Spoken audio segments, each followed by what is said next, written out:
Bienvenue à vous dans ce nouveau moment de Maïcha sur Mayotte la Première. Comme à chacun de nos rendez-vous, nous sommes ravis de vous retrouver. D'autant plus qu'aujourd'hui, nous allons parler d'un sujet peut-être un petit peu tabou encore à Mayotte, et pourtant ça existe. Un sujet qui a été plutôt une pratique qui a été combattue pendant de longues années par des féministes et qui attire aujourd'hui, vous allez voir, une nouvelle génération de femmes de tout âge, de plus en plus de femmes, peut-être par obligation, peut-être par pression sociale ou tout simplement par choix, sont mariées avec des polygames. Vous allez peut-être changer d'avis aujourd'hui sur votre façon de voir la polygamie à Mayotte, et j'ai deux invités exceptionnels avec moi ce soir. Avant de leur donner la parole, je vous propose de revoir ces images. C'est une émission également qui a été tournée à Mayotte, S'aimer à Mayotte, et on vous retrouve juste après. Malgré ses convictions qu'elle a transmises à sa fille, Amina, elle n'a pas pu empêcher cette dernière de faire des choix inverses. En effet, Amina a épousé un homme polygame. Sur ce point, la mère et la fille ont des avis qui divergent. Ma mère est contre, parce que souvent elle me fait la réflexion dessus. Mais vivre avec un homme marié, certes, il y a des avantages et des inconvénients. Moi, me concernant, je trouve qu'il y a plus d'avantages que d'inconvénients. Parce que si je devais avoir un mari qui est tout le temps à la maison, je pense que je n'aurais pas eu le temps que j'ai pour m'occuper de moi personnellement, comme je l'ai là. Parce que quand il y a un mari, c'est sûr, il y a aussi des choses à faire ensemble. Il y a aussi des choses à faire ensemble. Il faut vraiment prévoir les journées de façon à, genre, s'il est à la campagne, là, j'en profite pour faire ça. Mais moi, j'ai pas ça. Par exemple, quand il n'est pas là, je peux prendre une journée entière, je sais pas, en dormant. Quand les enfants sont à l'école, je prends une journée entière, je me repose. Ça peut m'arriver. Ou soit, je me refais, j'ai le temps de me refaire des soins de visage, soit les soins des cheveux, faire le henné ou ce genre de choses. En gros, je m'occupe de moi en tant que femme. Quand mon mari n'est pas là, je m'occupe de moi en tant que femme. Donc, pour moi, c'est ça les avantages de la polygamie. Oui, t'as vu, même ma fille est d'accord, oui. Il n'y a aucune femme, je pense, qui va dire que moi, je ne veux pas un homme à moi seule, mais je veux un homme à deux. Non. Dès le début, j'ai bien refusé ce mariage parce que l'autre, là, avant de venir épouser ma fille, là, il avait déjà sa femme. Mesdames, bonsoir. Merci d'être avec nous ce soir. Comment allez-vous d'abord ? Ça va super, ça va très bien. Ça me touche énormément que vous soyez avec moi parce que c'est un sujet qui n'est pas très facile à aborder. Je commence par vous, Zamrati. Vous m'avez dit vous êtes chef d'entreprise, vous êtes une femme heureuse, vous êtes épanouie. J'ai pas encore présenté qui était en polygamie. Je vais jouer le jeu d'une suggestion tout à l'heure du public. On m'a dit quand tu vas commencer l'émission, on va croire que c'est l'inverse. Peut-être que certains se sont déjà fait leurs idées en disant que c'était peut-être vous, Daouda, Anchati également. Vous êtes avec moi ce soir. Vous allez bien ? Ça va, merci. Alors, vous êtes conseillère en insertion. J'aurai pas la réponse tout de suite des téléspectateurs, mais je suis sûre qu'ils se sont déjà dit, c'est l'une qui est dans un couple polygame et l'autre qui déteste la polygamie, pourtant c'est l'inverse. C'est vous, Zamrati, voilà, vous êtes dans un couple polygame. Tout à fait. Comment ça se passe ? Alors, pour la petite histoire, on va dire, je sors d'un mariage polygame. Et je me suis remariée avec un homme qui est de nouveau une femme.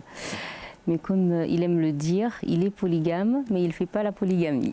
C'est-à-dire Disons que j'ai connu, je ne vais pas parler de ma vie personnelle, mais bon, j'ai connu la polygamie, on va dire, difficile, qui n'est pas respectée.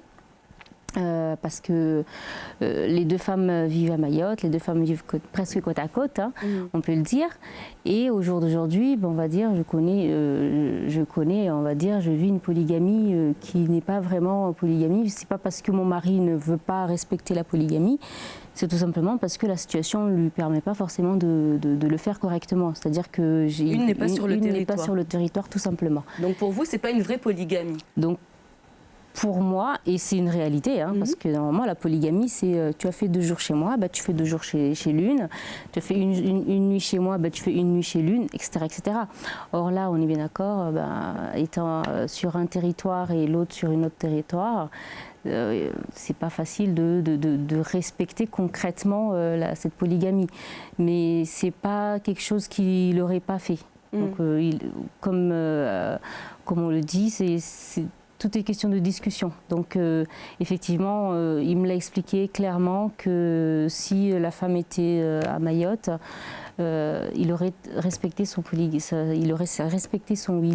sa polygamie, tout à fait. Donc, c'est-à-dire un jour chez l'une et... Peu importe comment il se serait organisé. Moi, je ne sais pas comment il se serait organisé. 1 jour, 2 jours, 3 jours, 1 semaine, je ne sais pas. Chacun fait sa sauce, j'ai envie de dire. Mais ça ne vous aurait pas dérangé? En fait, ça ne m'aurait pas dérangé. Donc la notion de partage n'a pas de... C'est pas un problème pour vous de partager votre homme? Non, parce que c'est au-delà. C'est vraiment une psychologie qu'on apprend avec le temps à maîtriser, j'ai envie de dire. De se dire que oui, est-ce que comment je vais être, sachant que mon homme, quelqu'un d'autre, il faut appeler un chat, d'accord? Donc on va dire les mots clairement. Hein, comment il faut être? Imaginez mon mari en train de coucher avec une autre femme, d'avoir des relations avec etc. une autre femme. Okay. Donc, je serais jalouse, je serais machin. Ça va au-delà, en fait. Ça va vraiment au-delà de cette relation physique, pour ma part, en tout cas. Et, ça dépasse ce stade-là, en fait. du physique, de se dire que le non-partage, ce que d'autres femmes n'acceptent pas dans le couple, c'est de partager l'homme qu'on aime. Ouais. Mais généralement, ce non-partage-là, ça vient lorsqu'il y a eu relation intime avec une autre femme, c'est ça? Donc vous, ça c'est quelque chose que vous avez dépassé? Ah, moi c'est quelque chose que j'ai dépassé. Voilà, qui n'existe pas du tout, tant mieux. Qu'est-ce que vous pensez, vous, Anchati, du Willy, de la polygamie? Alors personnellement, je pense qu'il faut avoir les épaules pour accepter. Alors, je ne vous ai même pas posé la question. D'abord, est-ce que vous êtes en polygamie? Non. Non. Donc moi je dis personnellement, il faut avoir les épaules et savoir choisir d'accepter le Willy, parce que ce n'est pas une obligation. C'est un choix. Et il ne faut pas imposer à la femme d'accepter le Willy, quoi qu'il en coûte. Certains hommes disent que ça fait partie de la religion. Ça fait partie, mais ce n'est pas une obligation. C'est conseillé pour justement éviter la fornication, mais ce n'est pas une obligation. La femme n'est pas obligée d'accepter le Willy. Donc il faut choisir. Mais c'est peut-être un discours qu'on peut avoir lorsque nous sommes la deuxième femme. Mais si c'est la première femme, par exemple, la première femme, elle est en couple avec un homme, voilà, qui sont juste tous les deux. Et puis un jour, écoute, chérie, j'ai rencontré une femme qui me plaît. Pour pas faire trop de bêtises avec elle, je vais être polygame. Peut-être qu'à ce moment-là, on ne lui a pas forcément laissé le choix à cette femme-là, mais elle aime cet homme. Qu'est-ce qu'elle doit faire à ce moment-là? La deuxième femme. La première qui doit accepter ce choix de... C'est à elle de voir. Si elle se sent capable d'accepter de partager son mari, c'est un choix aussi. Mais si elle ne veut pas, elle n'est pas non plus obligée d'être dans le même bateau. Donc je dis, c'est toujours un choix. Combo, une petite réaction tout de suite? Oui, en fait, encore une fois, pour contextualiser, l'idée que dans la société mahoraise, c'est plus la femme qui accepte l'idée de partager son homme avec une ou plusieurs femmes, c'est quelque chose qui a été tellement éduqué, tellement socialisé que les femmes ont fini par accepter ça.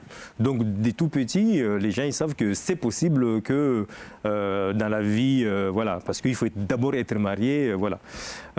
Mais ce que j'observe, c'est le fait qu'il y a un côté un peu exotique à Mayotte, parce que en général, c'est d'abord des choses qui sont liées avec la religion, mais on sait très bien que lorsqu'il y a une situation polygamique, c'est d'abord le fait que la personne a fauté dans une forme qu'on appelle d'infidélité. Et après, c'est pour officialiser la chose qu'on dit, on va faire. Donc du coup, il y a cet aspect-là. Et puis ensuite, il y a le côté aussi le fait que les femmes ne le font pas officiellement, parce qu'on parlerait de la polyandrie, mais on sait très bien qu'il y a des situations où les femmes mahoraises sont en situation polyandrique. Pourquoi? C'est les femmes qui émigrent à La Réunion.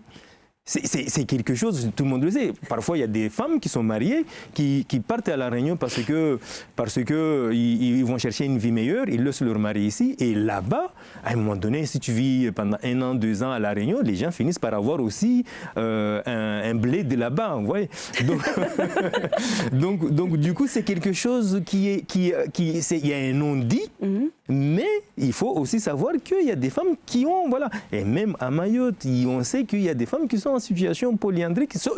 La seule chose, c'est que ce n'est pas officiel. Oui. Et donc voilà. Mais il est vrai que il y a cette situation à Mayotte où parfois les gens ne comprennent pas le fait que les femmes, ils ont cette capacité de résilience, cette capacité d'acceptation, d'adaptation pour accepter de partager. Voilà, c'est quelque chose d'extraordinaire. Enfin, en tout cas... Ou peut-être qu'elles n'ont pas eu le choix. Elles ont grandi avec cette acceptation-là qui est déjà formatée dans la tête des jeunes femmes, des jeunes filles qui voient peut-être leur père faire la même chose. C'est la question que je vais vous poser d'ailleurs en Chati. Est-ce que vous, c'est quelque chose que vous avez vécu de loin ou de près? Sans trop rentrer dans les détails, si on ne veut pas parler... Je ne vais pas passer par 4 chemins. C'est quelque chose que j'ai failli vivre. Mais dès le départ, j'ai été claire que je ne suis pas capable de supporter la polygamie. C'est-à-dire, qu'est-ce que vous n'êtes pas capable de supporter dans la polygamie? C'est le fait de partager mon mari. Je me suis dit à un moment donné que ce n'est pas une obligation, même si la religion le dit. Mais ça ne veut pas dire que c'est obligatoire. Moi, personnellement, je l'appelle la tromperie légale. C'est ce que vient de dire à peu près votre sociologue. À un moment donné, l'homme a dérapé. Il se dit qu'il peut se permettre en utilisant la religion. Mais j'ai aussi le choix de choisir, d'accepter, de patienter. Et j'ai aussi le choix de dire non, je ne veux pas vivre dans cette relation-là. On entend souvent à Mayotte, on dit au moins je sais où il est. C'est les pires. C'est-à-dire? On dit, je sais au moins où il est, mais on se dit qu'il est peut-être chez la deuxième, alors qu'il est peut-être à Madagascar. Mais même vous, dans un couple polygame, c'est quelque chose... Madagascar, on salue les Malgaches. Et on va encore avoir des problèmes avec... Salut, j'adore Madagascar. En fait, même en polygamie, c'est quelque chose qu'on... En fait, Yumna, quand je vous disais tout à l'heure que je suis à un stade où j'arrive à dépasser au-delà du physique, au-delà du sentiment, de me dire que je ne peux pas, comme dit ma collègue à côté, supporter de partager mon homme. Alors, en parlant comme ça, les gens pourront se dire que non, c'est pas possible, elle ne doit pas aimer son mari. Ou non. Parce que quand on aime, on ne partage pas, voilà, c'est ça? C'est ça. Eh bien non. Eh bien figurez-vous que si, j'aime mon mari. Mais avant tout, là, c'est ce que il y a une émission Maïcha, donc une femme qui avait dit quelque chose de très intéressant. Avant tout, il faut s'aimer soi-même. Donc, si vous voulez, Yumna, je suis à un stade de ma vie où je m'aime tellement moi, d'accord, qu'à partir du moment où je me sens heureuse, même si dans cette façon d'être heureuse, je dois d'être avec un homme qui a une deuxième femme. Tant que moi, derrière, je trouve mon bonheur, tant que je suis épanouie avec cet homme-là également, eh ben, ça me va. C'est-à-dire que j'ai regardé d'abord moi avant. Donc, mais qu'est-ce qui vous plaît tant? Qu'est-ce qui vous plaît dans cette situation? Je dirais pas que ça me plaît. Attention. Je dis que c'est pas une question que ça me plaît, le Willy. Mais j'ai appris à accepter et à vivre avec en mettant en avant mon bien-être. Parce que je vous disais tout à l'heure que j'ai été dans un couple déjà, avant mon mariage, avant mon mari actuel, où c'était déjà une vie de polygame. Et ça ne se passait pas du tout très bien. Et j'ai eu du mal à en sortir. J'ai eu la réaction qu'ont beaucoup de femmes, c'est-à-dire... bon, c'est comme ça, c'est le père de mon enfant, vaut mieux que je supporte, ça va changer, les choses vont changer, etc. etc. C'est-à-dire qu'à un moment, je me suis effacée, je me suis oubliée. j'acceptais, mais en m'oubliant. Et là, c'est l'inverse. C'est un choix.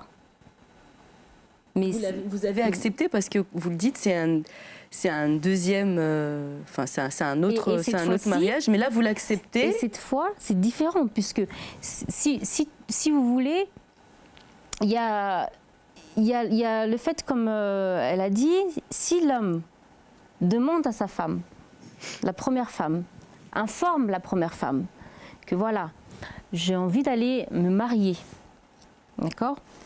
Donc à la première femme, on lui a laissé le choix. Mais aujourd'hui, ce que j'aimerais rappeler et souligner à toutes ces femmes mahoraises, à nous toutes, il ne faut pas juger tout de suite. Il ne faut pas tout de suite pointer du doigt quelqu'un quand on ne connaît pas son histoire. Mais est-ce que ce n'est pas plus facile pour vous d'accepter le fait d'être la deuxième? Mais justement, j'allais y venir, Yumna. Il ne faut pas juger sans connaître l'histoire, d'accord? Aujourd'hui, les hommes, c'est les premiers, mais alors chapeau sur toi Mayotte, manipulateurs qui existent au monde, d'accord? Donc, à partir de là... Je ne vais pas recevoir beaucoup d'hommes dans l'émission avec tout ça. Donc, à partir de là, si vous voulez, un homme vient vers vous, d'accord? Va vous draguer, va vous sortir vraiment des magnifiques, voilà, des magnifiques phrases, etc., etc. Mais dans tout ça, va oublier de vous dire qu'il est marié. Mais vraiment, on va oublier de vous dire qu'il est marié. Et va se comporter d'une telle façon avec vous que vous-même, parce qu'à un moment ou un autre, on les entend tous. Hein. Moi, étant passé par là, j'ai entendu, on me l'a dit. Oui, mais à un moment donné, tu savais qu'il était marié. Eh bien non. Eh bien non, moi je suis désolée. Alors, on est peut-être bête, on est peut-être aveugle. Et d'ailleurs, c'était peut-être le cas puisqu'on dit que l'amour rend aveugle. Mais impossible de voir que oui, la personne, elle était mariée ou pas. Donc à ce moment-là, on tombe nous-mêmes dans le piège également. C'est-à-dire que peut-être qu'à la première femme, on l'a avertie, on lui a laissé le choix d'accepter ou pas de vivre dedans. Mais à cette deuxième femme, on ne lui a pas donné le choix. D'accord, donc pour vous, le choix n'est pas celui d'un Willy avec elle. Elle a le choix à ce moment-là de partir ou pas. Mais la deuxième qui vient rejoindre ce couple qui existe déjà, souvent, c'est on trop ne lui tard. laisse pas le choix. Souvent, c'est trop tard. Elle est déjà follement amoureuse. Vous êtes d'accord avec ce qu'elle dit? Entièrement d'accord. Donc, Voilà. c'est-à-dire que la deuxième femme, elle n'a pas le choix de refuser? Elle ne peut pas refuser? À un moment donné, même si on est marié ou on le sait, enfin, on finit par le savoir. Oui. Permettez-moi de vous poser une question, Yumna. Moi, personnellement, normalement, c'est moi qui pose les questions, mais allez-y. Est-ce que, d'accord, pourquoi la première femme accepte et n'arrive pas à laisser son mari? Quand même le mari lui prévient ou lui dit que oui, j'ai envie ou j'ai fait un Willy. Parce qu'attention, il y en a qui préviennent une fois que c'est fait. Ça aussi. Donc, pourquoi la première femme, même si elle a le choix, pourquoi elle n'arrive pas à quitter son mari? Bah après, Je pourrais répondre. Je dirais que c'est peut-être que cette personne-là a déjà vécu pas mal d'années avec la personne et il se voit mal de quitter cette personne tout en sachant qu'il y a beaucoup d'attaches. Eh bien, c'est pareil. pour la deuxième Eh bien, personne. c'est pareil. Quand vous Donc, faites des mois et des mois avec une personne... Vous parlerez de choix, vous, Combo, si on revient un petit peu sur ce que Zamrati vient de nous dire, là c'est vrai qu'on ne pointe pas forcément du doigt aucune, hein, que ce soit la première ou la deuxième. Est-ce que vous parlez de choix à ce moment-là? Moi, je pense que déjà, de toute façon, notamment dans les histoires qui viennent d'être racontées, on ne peut surtout pas juger. On ne peut surtout pas juger parce qu'eux-mêmes, parfois, elles sont victimes de quelque chose. Donc voilà, après maintenant, on revient encore sur les histoires des institutions familiales. Voilà. Les institutions qu'il y a dans la société. C'est-à-dire qu'à un moment donné, les gens, ils ont appris à intérioriser le fait qu'ils doivent être mariés. À un moment donné, il y a un âge, notamment les femmes, il y a un âge où, à l'âge de 30 ans, vous imaginez dans cette situation, c'est souvent des personnes parfois qui ont un travail, qui sont autonomes et en fait qui pouvaient vivre seuls, faire le choix de vivre seuls. Mais à un moment donné, ils ont besoin de montrer socialement qu'elles sont mariées. Voilà, qu'elles sont mariées. Et donc voilà. Donc du coup, parfois, justement, une fois qu'on rentre dans une relation amoureuse où on est déjà dedans, à un moment donné, on finit par accepter parce que socialement, c'est quelque chose qui est accepté. Ailleurs, l'infidélité, c'est une première cause de rupture. ailleurs. Et certaines femmes gagnent beaucoup d'argent en prouvant l'infidélité de leur mari dans les divorces. Et alors ici, qu'à Mayotte, ça ferait la ruine. Dans la société où à chaque fois on parle de médiation sous loup, c'est quelque chose qui est tellement ancré qu'on n'y pense même pas. Donc peut-être qu'aujourd'hui, en 2020, on devrait peut-être arrêter de se poser la question sur la polygamie. C'est peut-être pas un problème. Vous en pensez quoi Alors moi, je dirais, par rapport à mon expérience, quand ça m'est arrivé sur le coup, j'ai décidé de mettre un terme à la relation et me dire que je suis libre de choisir ce que je veux. Je préfère que toi, tu ailles faire tes expériences puisque tu as décidé... Vous appelez ça une expérience? Oui, parce qu'il a décidé de le vivre lui-même. Tromper, c'est une erreur. Donc, comme il a décidé de me tromper et de faire sa vie, je préfère me retirer et réfléchir à ce que je veux moi-même. Tout simplement. Donc pour vous, le Willy, c'est inimaginable. Et une sœur, vous lui conseillerez si elle vous dit aujourd'hui, ben écoute, je suis tombée amoureuse d'un homme, je ne savais pas qu'il avait une femme, je vais faire le Willy avec. Moi, je dirais à la sœur, réfléchis bien à ce que tu veux et fais tes propres recherches. Mais pour vous, qu'est-ce qu'il y a de si problématique dans le Willy? Qu'est-ce qui est pour vous inimaginable, qui est si compliqué pour vous que de déconseiller les femmes qui peuvent de ne pas rentrer dans le Willy? C'est juste le fait de partager intimement son mari, tout simplement. Vous, c'est la première... C'est la première base. Il n'y a pas de base au niveau de salaire ou de l'éducation de l'enfant ou...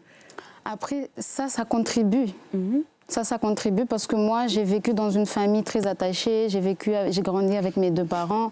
Du coup, personnellement, je ne vois pas mes enfants vivre sans leur père, c'est inimaginable. À la limite, même si ça nous arrivait de divorcer, moi, je l'obligerais quand même à s'occuper de ses enfants, financièrement et par rapport à l'éducation aussi. Et je ne le dis pas par rapport à des airs, mais c'est un choix que je me suis dit à moi-même. L'éducation, c'est très important. On ne peut pas louper l'éducation des enfants. Donc, peu importe les difficultés qu'il y a dans le couple, il faut que les deux parents soient là pour les enfants. C'est quelque chose que vous voyez, vous expliquer à vos enfants un jour Non. Si vous en avez, si vous comptez... Comme elle a dit, l'éducation, c'est quelque chose de très important. Maintenant, au jour d'aujourd'hui, il ne faut pas se mentir, il ne faut pas se dire que voilà, il y a telle chose, on va pas le dire à nos enfants parce que c'est lourd ou c'est tabou ou c'est dur ou un enfant ne doit pas entendre, comme pas mal de sujets ici à Mayotte, comme la polygamie, hein, qui pour moi devient un sujet tabou alors que non, il n'y a pas de quoi, il n'y a rien qui fait que le sujet doit être tabou. Et en soi, concrètement en soi, la polygamie au jour d'aujourd'hui, elle est devenue tabou, elle est devenue compliquée parce que c'est les hommes aussi qui ont fait que c'est comme ça. C'est-à-dire, je ne pointe pas du doigt les hommes. Attention, hein, tous les hommes ne sont pas pareils. Hein, que je ne sors pas dehors là qu'on n'avait pas me jeter des trucs. Non, certains hommes, moi je suis désolée, mais c'est eux aussi qui font que la femme est malheureuse dans cette vie de polygamie. Il y en a même qui utilisent des versets coraniques pour arriver à leur fin. Voilà. C'est la plupart. La foi justifie les moyens. Oui, la plupart ne connaissent pas la religion, mais le fameux verset qui dit que l'homme a droit à 4 femmes, ça tous les hommes connaissent. Ils le connaissent par cœur. Oui, par cœur. Et vous n'êtes pas forcément d'accord avec... Alors là, pas du tout. Qu'est-ce qu'on vous a appris, vous, concernant ce verset? Que l'homme peut commencer par 4 femmes. S'il n'y arrivera pas, s'il n'est pas équitable, il peut rester avec une seule femme. Il doit rester avec une seule femme. Voilà. Pas équitable. Alors que normalement, on sait tous très bien, il y a un autre verset qui dit, Dieu dit, je ne vais pas le citer parce que je ne maîtrise pas le sujet, Dieu dit qu'il sait très bien que l'homme ne sera pas équitable sur 4 femmes. C'est impossible. Donc il y a encore une fois beaucoup de conditions peut-être pour éviter. Mais certains ont trouvé la petite faille et l'utilisent. Et c'est eux qui font que tout va mal. Que ça se passe mal. Oui. Zamrati, en Chati, revient souvent sur le fait que le plus gros problème dans le Willy, dans la polygamie, c'est d'accepter de partager le corps, on va mettre des guillemets parce qu'il y a des enfants qui nous regardent, le corps, l'intimité de l'homme que nous aimons. C'est pas quelque chose qui vous gêne ou que vous vous posez comme question?